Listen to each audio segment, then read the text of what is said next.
하나님 말씀 갈라디아서 3장 10절에서 14절입니다.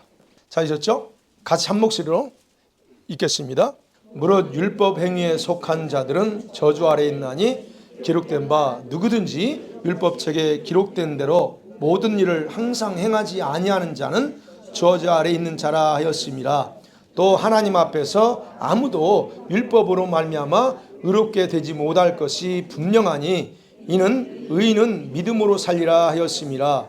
율법은 믿음에서 난 것이 아니니 율법을 행하는 자는 그 가운데서 살리라 하였느니라. 그리스도께서 우리를 위하여 저주를 받은 바 되사 율법의 저주에서 우리를 속량하셨으니 기록된 바 나무에 달린 자마다 저주 아래 있지 아니하라 하였음이라. 이는 아브라함의 복이 이방인에게 미치게 하고 또 우리로 하여금 믿음으로 말미암아 성령의 약속을 받게 하려 함이라. 아멘. 오늘은 지난주와 같이 조상의 죄와 우리 죄에 대한 부분을 나누면서 그런 그 죄에 대해서 형벌이 있고 그 형벌에 따른 우리 예수님의 십자가의 능력, 십자가의 죽으심의 효력이 어디까지가 하는 겁니다. 자, 지난주 걸 잠깐 요약해 볼게요. 저주는 일반적으로 온 세상에 넘쳐나고 있다라고 하는 것이 성경의 가르침입니다. 그 저주의 가장 일반적인 뜻이 뭐라고 그랬어요? 히브리어로 아라르. 일반적인 뜻이 뭐예요? 무슨 변화? 어떤 상태의 변화라고 했습니다. 저주라는 게 대형사고 나는 게 저주가 아니고 정상적인 상태에서 비정상적인 상태로 바뀌어버린 상태가 그게 저주다 그랬습니다. 그리고 이 저주는 그냥 움직이지 않고 원리에 따라 움직이고 법칙에 따라 집행된다라고 제가 말씀드렸습니다. 저주의 원리는 뭐예요? 두 가지입니다. 죄와 말씀에 대한 우리 불순종 통해서 원리가 작동되고 또 하나 법칙은 뭡니까? 심는 대로 거두는 법칙에 따라서 한 사람도 이해 없이 적용된다 그랬습니다. 그렇기 때문에 저와 여러분의 생활에서 발생하는 모든 사건, 사고, 불행이나 고난들은 우연히 일어나는 게 아니라는 거예요. 반드시 원인이 있다는 겁니다. 그랬죠? 원인이 있어요. 그 원인이 내가 과거에, 여러분이 과거에 잘못된 어떤 시점에서 잘못된 일을 했거나 아니면 조상들에 의해서 뿌려진 것을 거두는 것뿐이다 라고 하는 겁니다. 둘 중에 하나. 그렇다면 여러분과 제가 살면서 과거에 뿌려놓은 저주는 대부분 뭘로? 세 가지로 여러분의 입으로 거의 다 입으로 저주를 쏟아붓고 또 하나는 뭐였어요? 불순종입니다. 다 알면서도 불순종할 때 저주가 임하고 또 하나 거짓 맹세라고 했어요. 속으로 자기 속으로 맹세하는 걸 통해서 이 저주는 여러분 삶 가운데 퍼져 있고 그 다음에 조상에 대한 것은 개인적으로 여러분이 파악하기 전에는 정확하게 하기는 어려워. 왜냐하면 다 돌아가시거나 그렇기 때문에 모릅니다. 그죠? 자, 그렇다면 이 저주는 하나님께서 여러분을 저주하지 않는다고 그랬어요. 하나님이 저주하는 게 아니고 이 사단 또는 이 귀신들이 집행한다 그랬습니다. 어떻게요? 하나님이 저와 여러분을 프로텍트합니다. 쉴드를 쳐서 여러분의 삶을 보호하는데 여러분이 죄를 지면 하나님은 합법적으로 그 문을 열 수밖에 없어요. 여러분 죄를 지면 여러분이 스스로 문을 여는 거예요. 그렇게 될 때 뭐가 돼요? 그 문에 대기하고 있던 이 귀신들이 제한을 받지 않고 합법적으로 들어가서 죄의 경중에 따라서 여러분이 지은 죄의 경중에 따라서 활동한다라고 제가 말씀드렸어요. 네. 그러니까 생각해봐요. 지금 제가 여러분이 구원받았다 할지라도 그들은 자동적으로 떠나가지 않습니다. 그 귀신들은 안 떠나갑니다. 여러분이 주님께 철저하게 회개하고 그들에게 나가라고 선언하기 전에는 아무리 여러분에게 성령이 있고 여러분이 뛰어난 믿음이 있다 할지라도 또 아니면 여러분이 그 어떤 유능한 분들의 가르침이나 설교를 통해서 저주는 사라졌어 라고 말할지라도 그 귀신들은 절대 여러분에게 떠나지 않습니다. 그게 원리라고 그랬어요. 여러분에게 합법적으로 활동하고 있는 귀신들이 떠나가지 않는 이상 그렇다면 저주는 사라지지 않는다는 거예요. 저주가 뭐라고요? 아라르, 상태 변화. 자, 그래서 구원받았음에도 여러분의 실제 생활에서 어려움이 생기고 고난이 사라지지 않는 이유가 그것 중에 하나다는 거예요. 자, 그럼 이제 오늘 같이 나눌 건, 그럼 우리 조상들, 여러분의 과거 조상들이 지은 죄의 결과로 흐르는 집안의 저주가 있는데 그게 완전히 끊어졌을까 하는 겁니다. 여기서 그 단어를 정리할게요. 집안에 흐르는 저주라는 단어 뜻을 정확하게 여러분 이해하셔야 됩니다. 여러분, 이 말은 뭐냐면 우리 조상이 지은 죄에 대한 결과로 받는, 지금도 집행되고 있는 벌을 의미해요. 그게 저주입니다. 집안에 흐르는 저주라는 거예요. 출애굽기 34장 7절에서 말씀드렸잖아요. 그 죄는 용서하나 그래요. 그 죄는 용서하지만 그 벌은 몇 대까지? 3대. 기본이 3대야. 좀 더 죄가 깊으면 4대까지 흘러가리라 그랬어요. 그러면 이 형벌을 누가 집행한다고요? 하나님이 하는 게 아니고 누가? 귀신들이 한다고. 그러면 봐요. 죄에 대한 형벌이 십자가의 죽음으로 완전히 끊어졌다라고 성경은 말하지 않는다는 거예요. 그 죄에 대한 저주는 처리됐지만 벌에 대한 부분은 다르다는 거예요. 구분하세요. 자, 그럼 봅니다. 그럼 예수님의 십자가의 능력, 예수님이 십자가에 죽으셨어요. 그 십자가의 능력을, 이 저주를 끊어버리는 데 있어서 그러면 한계가, 리미테이션이 있느냐? 한계가 있다고 우리가 생각해야 되는가 하는 거예요. 자, 그 부분 보려고요. 자, 첫 번째 생각합니다. 부모의 죄. 여러분 알지 못하는 우리 할아버지, 증조할아버지, 고조할아버지가 지은 죄는 무슨 방법으로 처리해야 되냐 하는 겁니다. 분명히 있어요. 그럼 그래요? 과거 조상이 지은 죄가 회개하지 않았습니다. 회개하지 않았음에도 주님이 십자가에서 죄값을 지불했기 때문에 처리됐을까 하는 겁니다. 부모의 죄가 전이돼요. 부모 죄값을 자녀들이 받는다고 그러잖아요. 그런 말 있잖아요. 전이돼. 그럼 이미 내가 지금 예수 믿고 그리고 그 주님께서 십자가에서 저주를 받았기 때문에 끊어졌더라고 주장할 수 있어요. 어떤 목회자들처럼. 그 주장하는 근거가 바로 오늘 우리가 읽은 본문의 말씀이에요. 3장 13절 14절입니다. 특별히 13절. 자, 이 부분에 대해서 여러분께 제가 정확하게 설명을 해드릴게요. 지금 바울이 지금 뭘 설명하냐면 율법과 복음과의 관계 속에서 믿음으로 이방인, 저와 같은 이방인들이 아브라함의 복을 받는다라는 걸 강조합니다. 여러분이 구원의 복을 여기서 그래요. 구원의 복을 받았어요. 믿음으로. 그러면서 문제는 이때 당시에 율법을 지켜야 돼라고 강조했던 사람들이 있어요. 율법을 지키면 구원받는다고 강조하는 사람들, 그런 사람들이 누가 있을까요? 유대인들이 있어요. 그래, 그들에 대해서 말하는 거예요. 그래? 그러면 너는 그 말이 무슨 말인 줄 알아? 그건 너가 저주 아래 있다는 뜻이야 라고 얘기하는 거예요. 그게 지금 10절 말씀이 그거예요. 물론 율법 행위에 속한 자들은 저주 아래 있다 그럽니다. 다시 말씀드리면 율법을 지켜야만이 구원받는다고 말하는 자들은, 너희들은 그 말이 무슨 말인지 모르지, 그게 너는 여전히 저주 아래 있다는 얘기야, 얘기하는 거예요. 그 말, 그러면서 신명기 27장 26절을 인용합니다. 그래서 그저 누구든지 율법책에 기록된 대로 모든 일을 항상 행하지 아니한 자는 저주 아래 있는 자야, 그게요. 자, 보세요. 여기서 저주 아래, 율법대로 지키지 않으면 저주 아래 있다고 했잖아요. 그러니까 저와 여러분 이미 온 세상 다 저주 아래 있어요. 그럼 여기서 사용된 히브리 단어가 아라르예요. 여기서 저주 아래 있다는 말, 아라르가 뭐라고 했어요? 상태 변화. 쉽게 표현, 상태가 바뀌는 거. 그 저주가, 그리고 우리는 여전히 다 저주 아래 있는 거예요.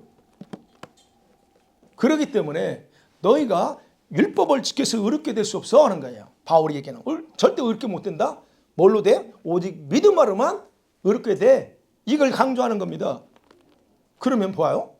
율법을 지키지 못하기 때문에 우리는 궁극적으로 다 어디에 있다는 거예요? 다 저주 아래 있다는 거예요. 저주. 그러면 봐요, 이제 바울이 얘기하는 거예요. 그러면 우리들이 지금 율법이 아닌 믿음으로 살아갈 수 있을까 하는 거예요. 여러분 지금 율법이 아닌 믿음으로 살아갈 수 있습니까? 있어요, 없어요? 여러분이 어렵게 됐다면서요. 여러분 예수 믿는다면서요. 오늘 나오잖아요. 11절에 그러잖아요. 의인은 믿음으로 살리라. 하나님 앞에서 아무도 율법으로 말미암아 어렵게 되지 못해. 왜냐? 의인은 믿음으로 살아. 그렇다면 여러분과 제가 율법이 아닌 믿음으로 살 수 있는 모든 조건과 환경이 다 갖춰져 있다는 겁니다. 어떻게 가능하냐는 거예요. 그게 바로 13절 말씀이에요. 13절 같이 읽어봐요. 시작. 그리스도께서 우리를 위하여 저주를 받은 바 되사 율법의 저주에서 우리를 속량하셨으니 바 나무에 달린 자마다 저주 아래 있는 자라 하였음이라. 네.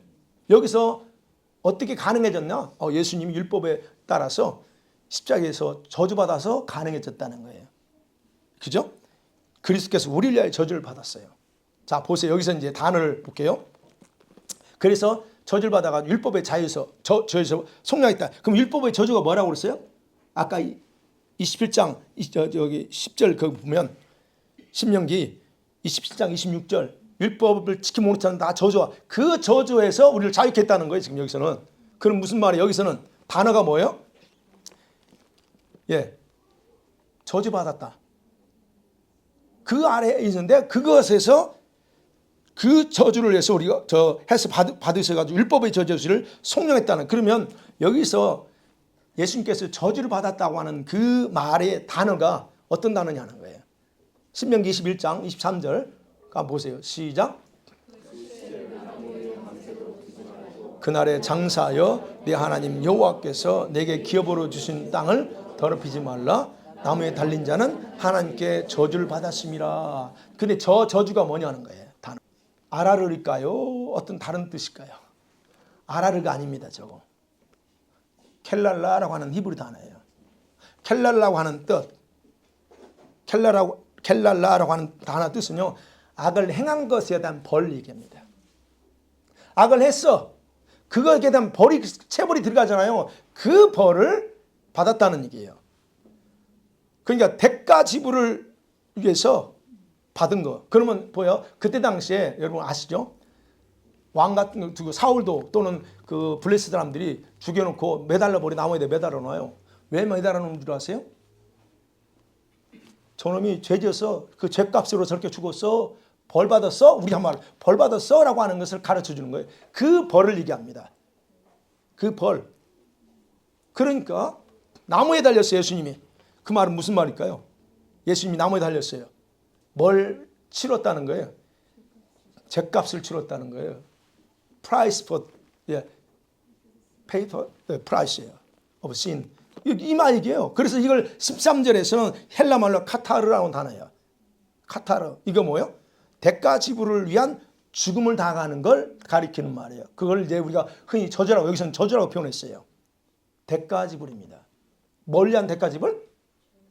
아라르. 지금 여기서 율법을 지키지 못하는 그것은 대가를 지불한 걸 저기 저주를 받았다 그럽니다. 그러니까 보세요. 예수님이 십자가에서 죽은 것은 율법이 내리는 저주, 아라르. 이 아르라가 요구하는 형벌이 있어요. 값이 있다는 거예요. 그 값을 자신이 제물이 되어서 지불했다는 겁니다. 그래서 그 다음 단어가 뭐예요? 저주를 받은 바 되사 율법의 저주에서 뭐라고? 우리를 속량했으니 리딤션이 거기 나오는 거예요. 리딤션은 그냥 이루어지지 않고 페이를 해야 됩니다. 돈을 지불해야만이 되는 거예요. 그게 그래서 제가 했잖아요. 구원을 간단하게 생각하면 안 돼. 네. 주님이 리딤션이 있어 먼저. 그러고 나서 뭐요? 저스티피케이션이 있고 그 다음에 구원이 살베이션이라. 우리가 분명히 그 말씀드렸잖아요. 그러니까 이 단어는 우리의 죄값을 지불한 걸 말하는 거예요. 자, 그렇다면 보세요. 신학교에서 말합니다. 우리 신학교에서 그렇게 해요. 예수님이 죄값 지불했다 그래요. 그 맞는 얘기예요.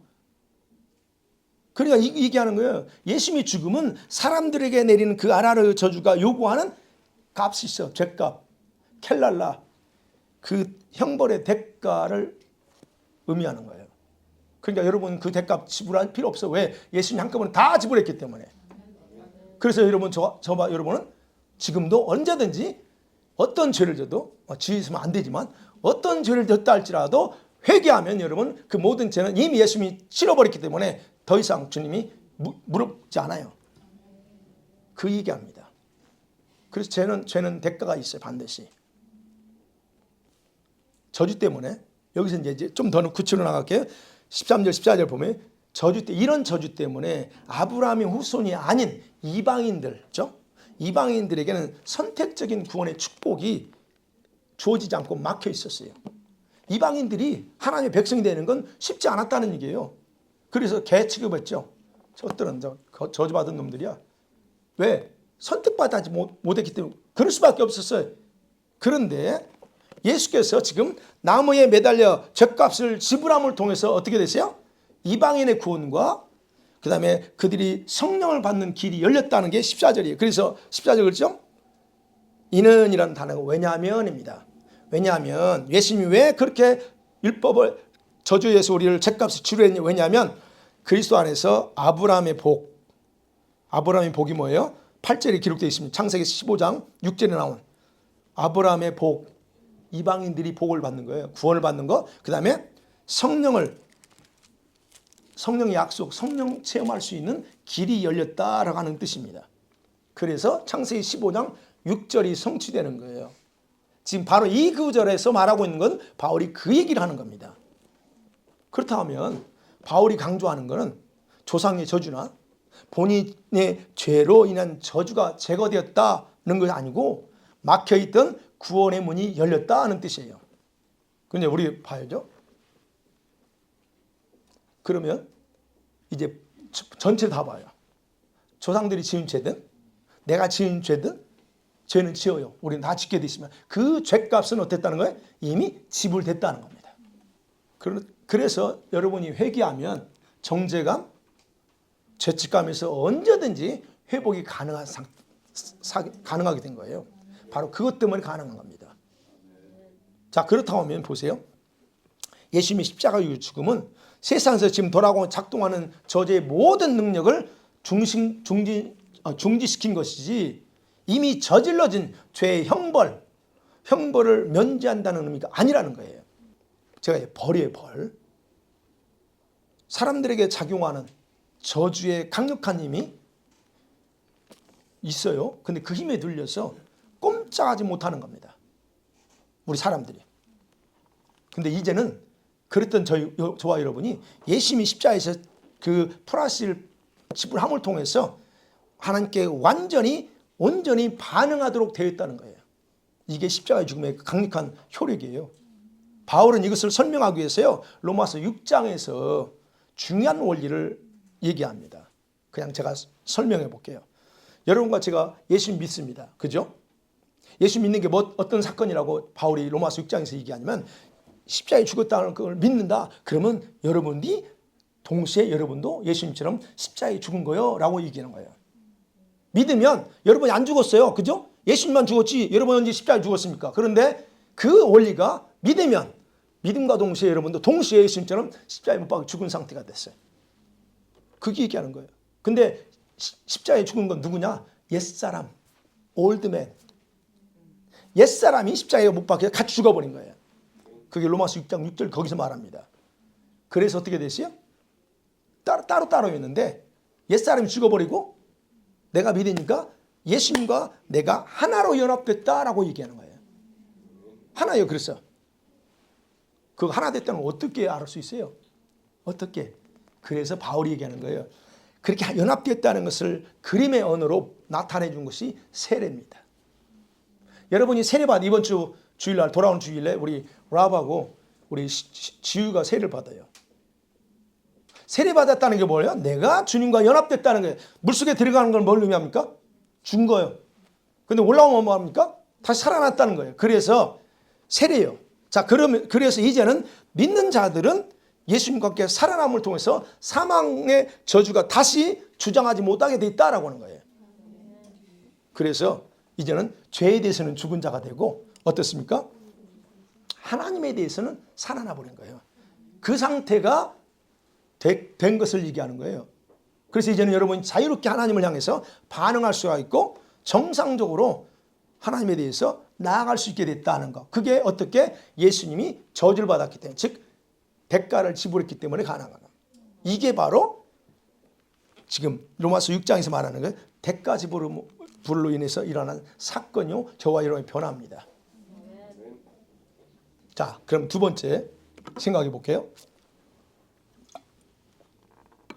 우리 조상의 죄, 우리 죄는 아니까 우리 조상의 죄 이제 처리가 어떻게 되죠? 우리 조상의 죄들은 자손에게 영향이 안 줄까? 영향 줍니다. 그걸 얘기할 거예요. 여러분, 조상이 지은 죄가 우리는 알지 못하지만 회개 안 했습니다.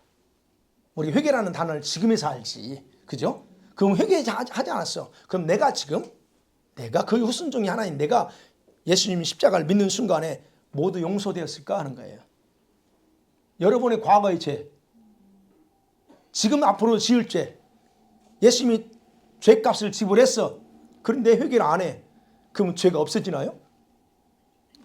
그 원리는 똑같아요. 그럼 우리 조상들이 알고 졌던 모르겠던 죄를 졌어.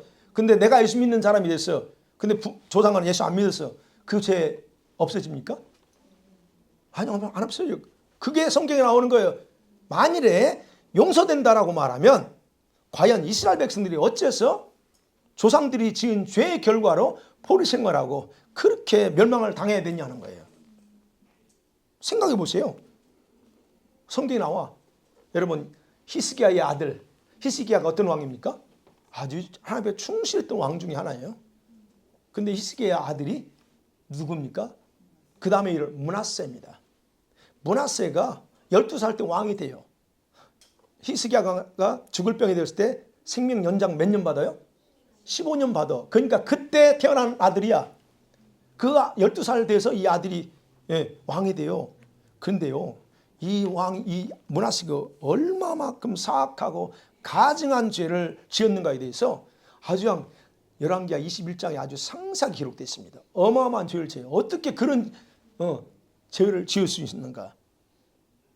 지금까지 유다의 그 왕조에서 태어나지 말았어야 될 그런 왕 같은 그런 사람이에요, 므낫세가. 그만큼 악을 행했어요.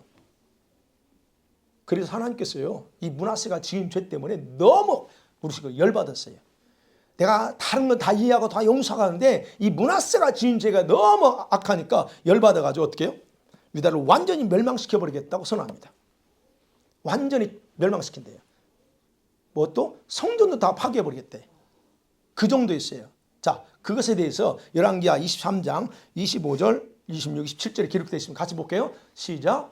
요새와 같이 뜻을 다하여 모세 율법을 해왔기로 돌이킨 왕은 요새와 전에도 없었고 후에도 그와 같은 자가 없었더라. 그러나 여호와께서 유다를 향하여 내리신 그 작은 타오르는 진노를 돌이키지 아니하셨으니 이는 므낫세가 여호와를 경노하게 한 모든 경노 때문이라.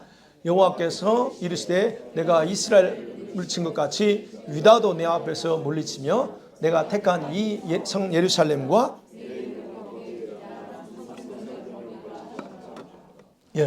보세요. 요시야 왕 그의 손자입니다. 아니지, 그의 아들이지. 므낫세의 아들은 요시야가 왕이 되고 있어요. 왕이 되고 오니까 아버지가 너무 악한 짓을 해요. 저질러는 게 너무 처참해. 그래서 그가 하나님 앞에서 율법책을 읽은 대로 전부 다 종교개혁하고 다 뒤져버 버립니다.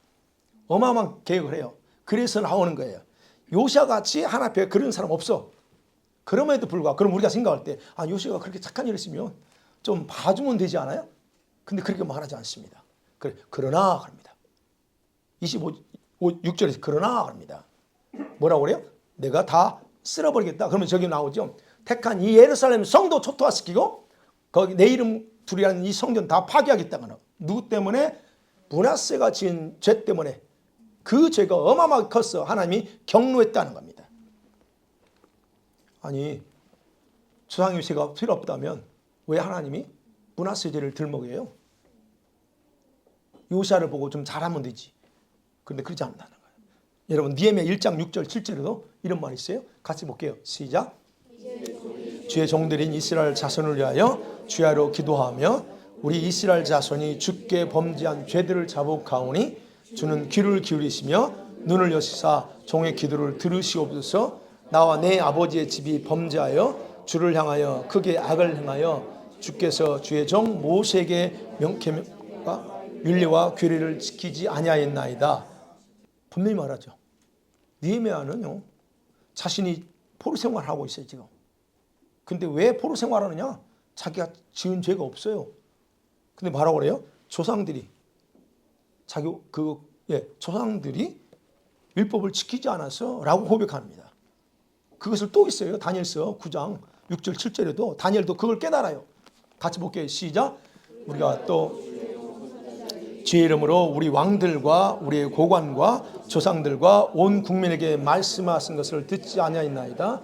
주여, 공의는 주께로 돌아가고 수치는 우리 얼굴을 돌아오미 오늘 같아서 유다 사람들과 예루살렘 거민들과 이스라엘 가까운 곳에 있는 자들이나 먼 곳에 있는 자들이 다 주께서 쫓아내신 각국에서 수치를 당하였사오니 이는 그들이 주께 범죄하였습니다. 다니엘이 똑같이 깨닫습니다. 느헤미야처럼 똑같이 깨달아요. 동일하게 조상들의 죄 때문에 지금 이렇게 지금 우리가 있는데, 그래서 다니엘 같은 경우 용서를 구해요. 주님 용서하셔서 죄를 용서하고 간구합니다. 자기가 지은 죄 아니에요. 그런데 용서해달라고 간구합니다. 생각해 보세요, 여러분. 이 원리는 변함이 없어요.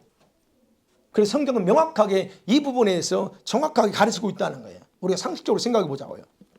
만일에 주님께서 십자가에서 저주의 대가를 다 지불했기 때문에 그의 후손인 내가 믿기만 하면 조상들이 지은 죄의 형벌도 다 사라지고 끊어진다면 뭐가 문제냐면 하나님의 창조의 법칙은 심는 대로 거두는 법칙도 다 깨져야 돼요.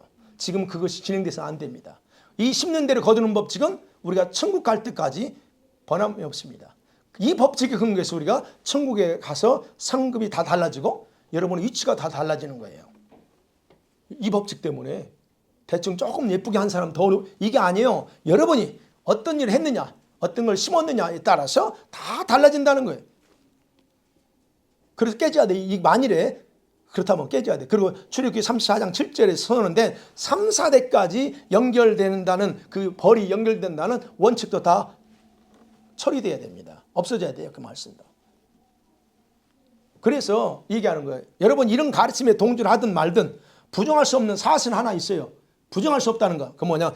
우리 모두는 조상들이 없이 스스로 존재하지 않는다는 거예요. 어떤 형태든. 저는 김씨 조상입니다. 제 뿌리를 가보니까 저기 어쩌고저쩌고 나오더래. 내가 어떻게 알아? 그랬잖아요. 왕에서 나와가지고 전시 막 나왔다고 그러잖아요. 벨더라고요. 그럼 분명한 것은 우리가 그들의 후손으로서 이해받은 유산들이 의외로 많아요. 유산들이. 그 중에서 우리들은 원하지 않았어요. 원하지 않았지만 그들이 저지른 악에 대한 저주도 같이 포함되어 있다는 거예요. 그것이 지금도 작용하고 있다는 겁니다. 이건 부정할 수 없다는 얘기예요. 이거는요, 모태신앙이니까 우리 어머니가 믿었어. 그러니 나는 그게 없지. 아니면 믿음이 좋은, 지금 아주 뜨거워서 열심히 하는 믿음의 성도, 아니 저같이 목사인 저같이 종으로 선택받은 사람들은 제외돼. 천만에 그러지 않습니다. 모두에게 적용됩니다. 모두에게. 그래서 진지하게 생각해 보세요, 여러분. 진지하게. 내 삶이 왜 이래야 되냐는 거예요. 내 삶이 왜 이렇게 망가져야 되고 내 삶이 이렇게 왜 힘들어야 돼.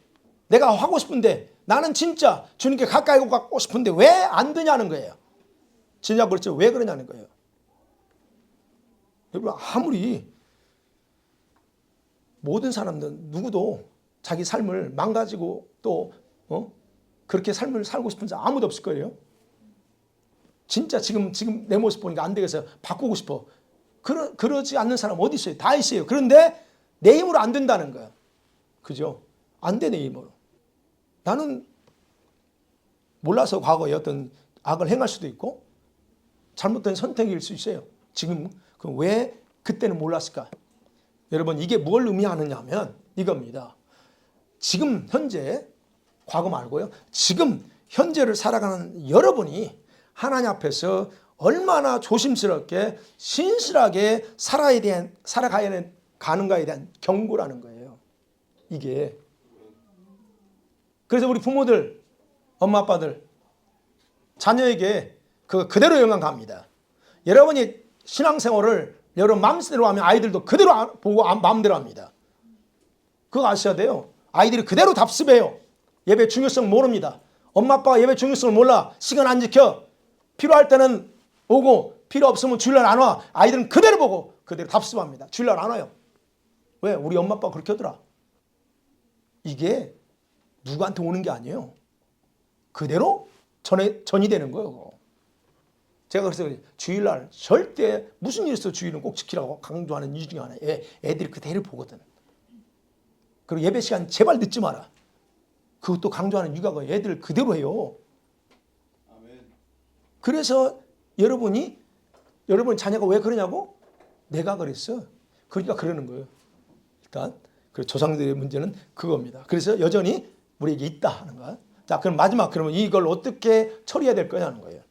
조상의 죄 때문에 자녀들에게 저주가 흘러간다고? 그 말이 돼요?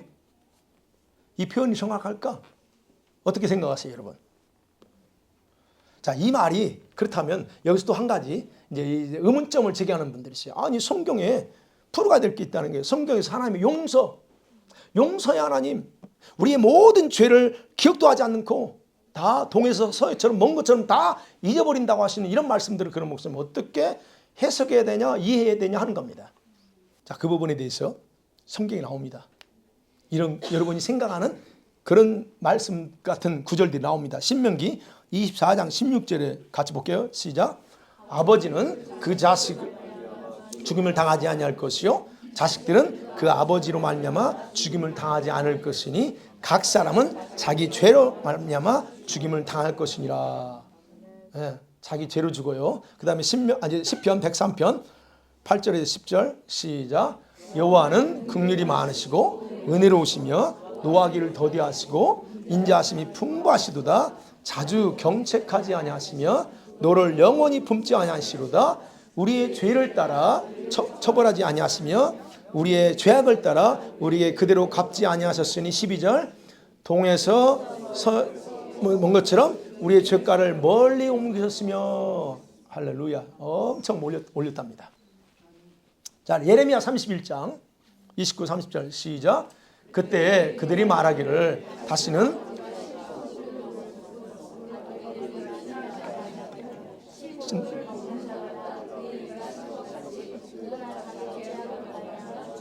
포인트를 깁니다. 누구나 자기 죄악으로 말미암아 죽어요. 히브리서 8장 12절 시작. 내가 그들의 불의를 긍휼히 여기고 그들의 죄를 다시 기억하지 아니하리라. 예, 보세요. 이 말씀을 어떻게 해석하고 받아들이냐 하는 겁니다. 자, 이 모든 말씀들은 기본적으로 우리가 짓는 죄에 대해서 하나님의 용서를 기본으로 하시는 말씀이고 그것은 우리에게 위로가 되고 격려의 말씀입니다. 걱정하지 마. 내가 기억도 안 할 거야. 얼마나 위로가 됩니까? 주님이 10년 전에 지은 죄를 지금도 들먹이면 괴로워서 못 살아요. 근데 주님이 기억도 못 합니다. 얼마나 위로가 돼요? 특별히 아까 시편 103편하고 히브리서 지금 8장의 말씀들은 얼마나 좋아요. 근데 이게 문제는 뭐냐면 회개를 전적으로 해서 용서하되 기억하지 않는다는 거예요. 이 말씀은요. 회개가 전제돼야 돼요. 회개 없이 용서하겠다는 게 아닙니다. 회개해야만이 용서한다는 얘기예요. 동이 서에서 먼 것처럼 회개하면 용서하신다는, 기억도 안 한다는 얘기예요. 그 다음에 신명기 24장하고 예레미야 31장 말씀 뭐예요? 이걸 자꾸 착각해. 그 내용은 뭐냐? 사형에 해당되는 죄를 지었을 때 얘기합니다. 사형에 해당되는 죄가 뭐예요? 살인죄. 물론 이제 신명기 보면 나와요. 어떤 죄는 다 가증한 죄 다 처형해라. 어머니를 강간하거나 남매를 강간하거나 이런 죄, 가증한 죄 다 죽여버리라 그래요. 이런 죄, 그런 사형에 해당되는 죄, 이 죄를 지은 자에 대한 형벌로서 죄를 지은 당사자가 사형당한다, 죽임당한다, 그걸 강조하는 말씀이지 이거를 자꾸 헷갈려. 아버지가 죄를 졌어. 즉 아버지가 심포도를 먹었네. 근데 그거를 누가 갖다 적용해? 네 아버지가 죄 졌지. 너 이리 와. 아들을 죽이지 못한다는 거예요. 근데 이걸 자꾸 우리 거기다가 붙여. 아니라는 거예요. 그래서 대부분 우리가 이 성경 말씀을 읽는 성도들이 착각하는 게 있어요. 성경은요, 하나님이 죄와 죄를 분별하고 죄에 대한 벌, 대가를 구별해서 말씀하고 있다는 거예요. 근데 우리는 다 한꺼번에 봐. 아니, 구별해서 말씀하고 있어. 또 하나는 그 죄의 용서에 대한 부분만을 성경은 강조하고 있다는 거예요. 내 용서할게. 그것만 강조하고 있는데 그걸 분별하지 못하고 그냥 생각한다는 겁니다. 그러면 죄를 다시 또 기억도 하지 못한다. 이 말씀은 그거예요. 답이 나왔죠. 진정한 회개가 이루어지면 그 죄에 대해서 하나님이 망각한다는 뜻이에요. 여러분 회개를 안 했어? 그 죄 여전히 남아있어요. 그러니까 주님이 기억하고 있는 거예요. 근데 저거를 정확하게 갖다 해석하셔야 돼요. 그래서 상식적으로 생각해봐. 여러분이 어떤 악한 죄를 졌다고 할 때에 그 죄에 대해서 진정한 회개를 안 했어. 그런데 예를 들어서 근데 진정한 회개를 했어. 그렇다면 여러분 어때? 그건 끝나는 거예요. 그거. 주님이 기억 안 해요. 네. 그런데 그 죄에 대한 벌은 누구에서 집행돼요? 벌은 귀신들에서 별도로 집행된다는 거예요. 이거를 분별하셔야 된다는 거예요. 그잖아요.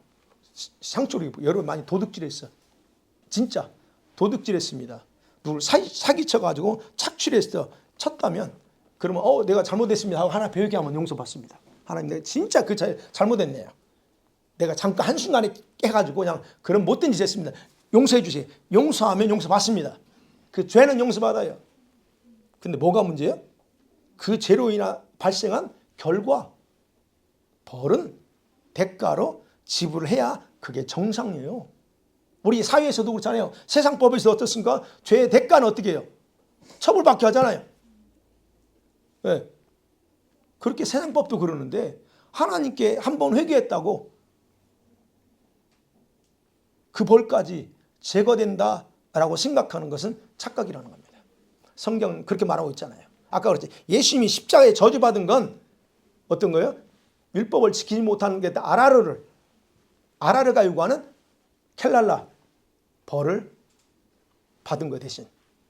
그러니까 예수님의 십자가의 죽음이 죄의 대가를 지불한 것이 죄를 짓고 치러야 될 벌은 소멸되지 않는다는 얘기예요. 그걸 어떻게 알 수 있어요? 성경에 나오잖아요. 다윗왕이 밧세바 간통하고 남편도 죽여. 그래서 나단이와 지적하니까 어떻게 해요? 침상이 젖을도록 회개해요. 그래 주님 뭐라고 그래? 내가 너 저 용서할게. 그렇지만 죄에 대한 대가, 프라이스는 네가 치러야 돼 라고 얘기하잖아요. 그게 성경이에요.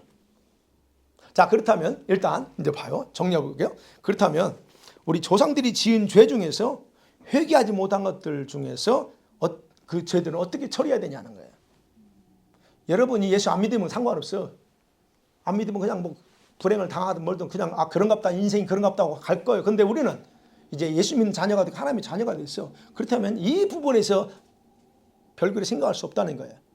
왜 예수 믿으면 잘 되고 예수 믿으면 형통해야 된다고 그러는데 왜 나의 가정에 내 삶에는 이러느냐 이거.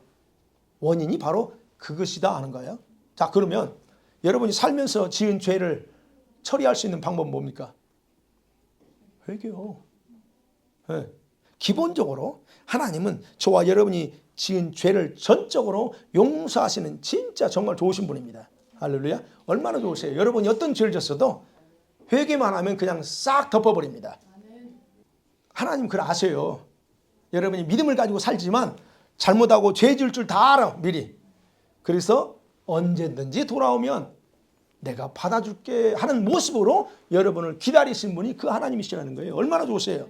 이것에 대해서 방법을 두 가지, 우리에게 특별한 능력 두 가지를 주셨어요. 그 중에 하나가 여러분이 돌아가는, 누구한테 돌아가요? 돌아가는 것이 해결하는 방법이에요. 그게 다른 말로 회개라는 단어입니다. 회개. 여러분과 제가 절대 용서받을 수 없는 죄가 하나 딱 있어요. 어떤 죄입니까? 성령 해방죄입니다. 그러면 성령 해방죄를 빼고는 어떤 죄를 졌다 할지라도 여러분 진정한 회개요. 그냥 말만 회개 아닙니다. 진정한 회개를 하면 하나님께서는 완전히 기회까지 못하도록 뭘로 덮어요? 예수님이 십자가의 피로 싹 덮어버립니다. 그러니까 기억 못하는 거예요. 그래서 용서는요. 여러분 지은 죄에 대한 용서는 그냥 이루어지는 게 아닙니다. 그냥 십자가 죽으셨으니까 자동으로 용서해. 너 천만에 그래. 용서는 진심의 회개가 아니면 풀어지지 않는 게 법이에요. 용서받고 싶어요? 진짜 회개하세요. 진짜 사죄하세요 하나님 앞에. 그래야 그저 용서받습니다. 근데 우리는 너무 용서를 심플하게 생각해. 아니에요. 그렇다면 이제 우리 조상들은 이 세상 안 계세요. 그죠? 안 계십니다. 그들이 지은 죄가 뭔지도 정확히 몰라.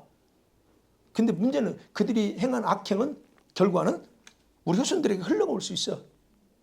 그러면 여러분 이 문을 어떻게 할 거냐요. 몰랐을 때는 그러는데 지금 이제 알았어요. 원리를 알았어. 그러면 이 비밀을 알게 된 저와 여러분이 대신 그 조상의 입장에서 회개하며 용서를 구해야 됩니다. 이러면 그 모든 것 다 깨끗하게 처리됩니다. 그렇게 하면 주님께서는 그들의 죄를 용서하시고 더 이상 용서한다는 게 다른 게 아니고요. 더 이상 여러분과 저에게 영향력을 나타내지 못하도록 조치를 취하는 거예요. 그분들이 이미 지옥에 있고 이미 끝났는데 뭘 용서해요. 그게 용서라고 하는 것은 여러분과 저에게 흘러오는 모든 것을 끝내버린다는 의미 차원에서 제가 용서라고 하는 거예요. 네.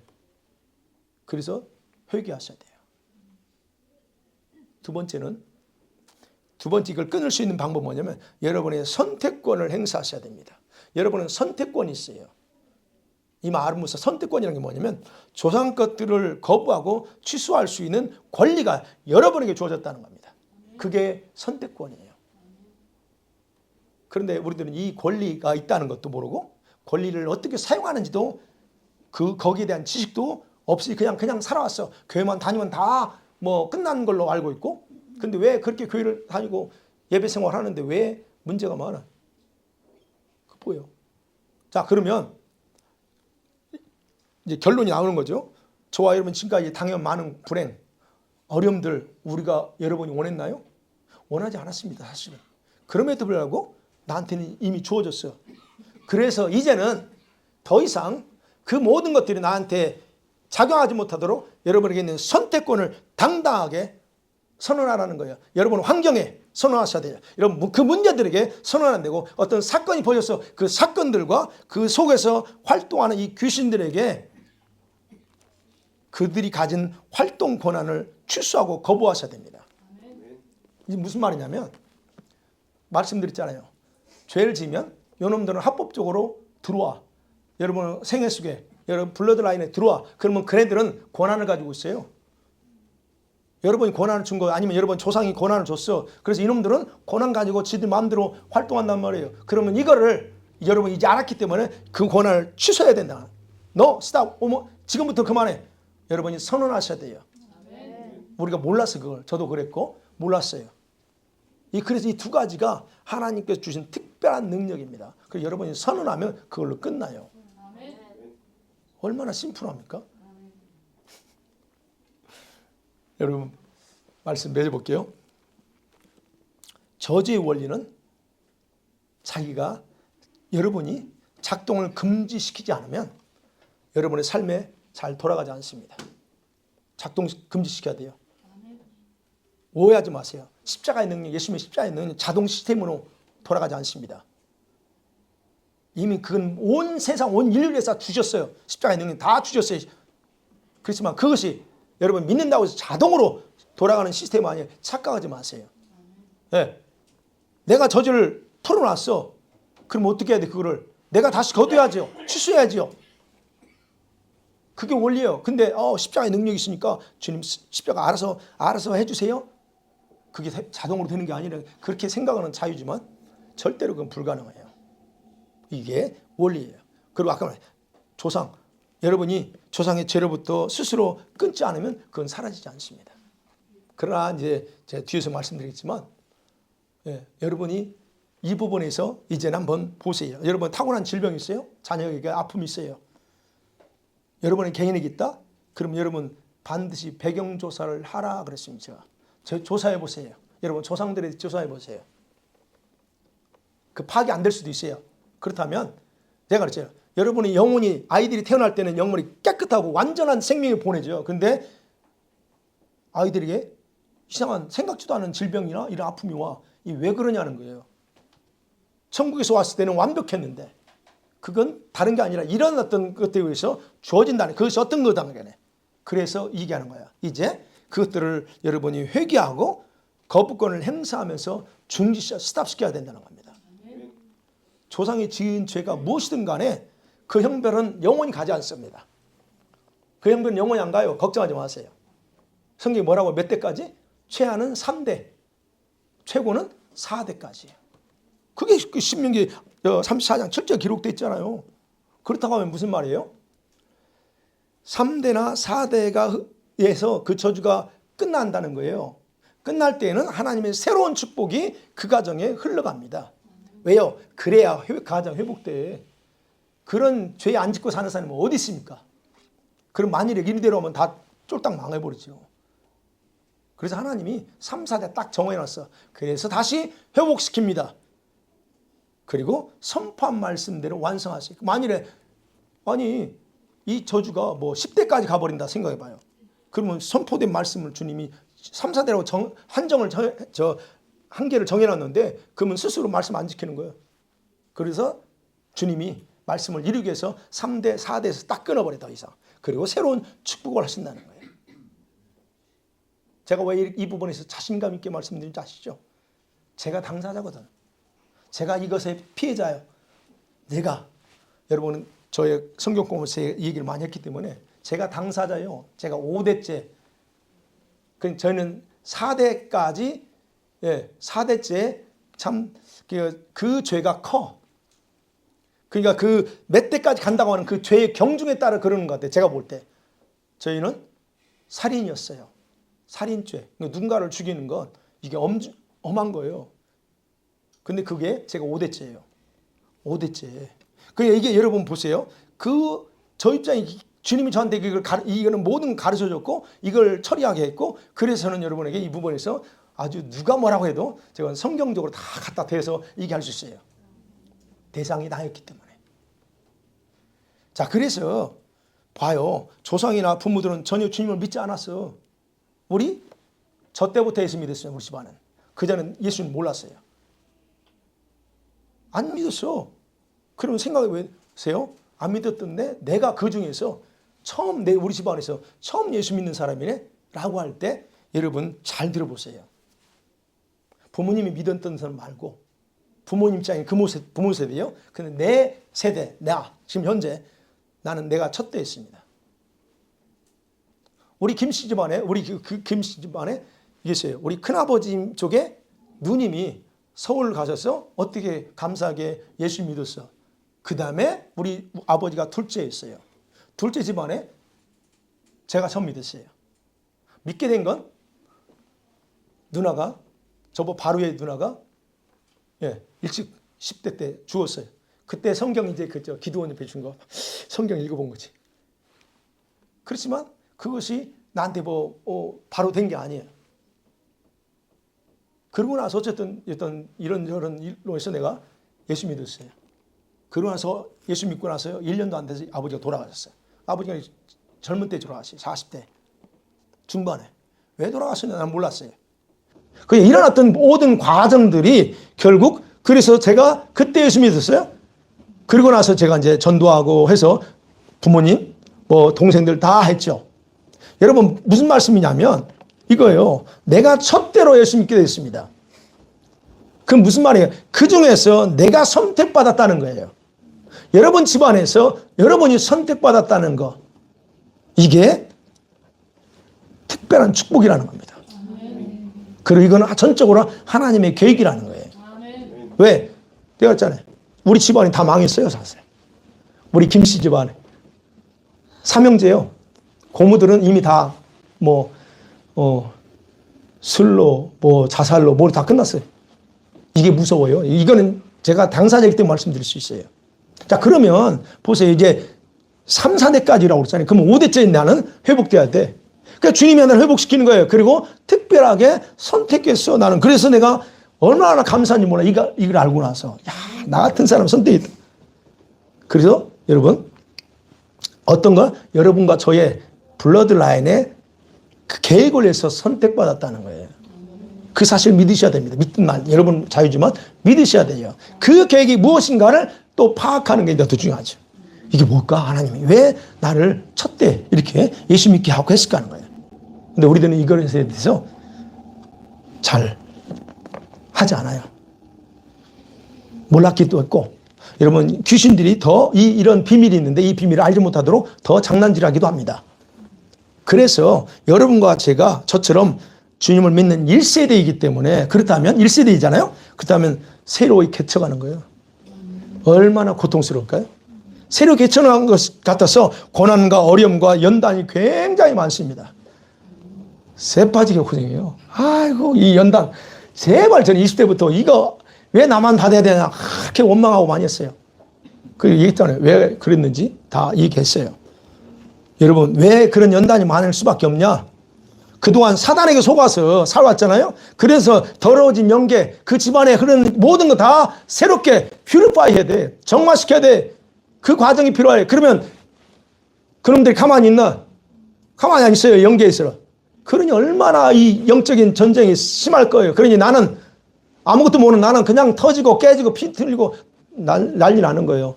그래서 첫 때가 참 고생 많이 합니다.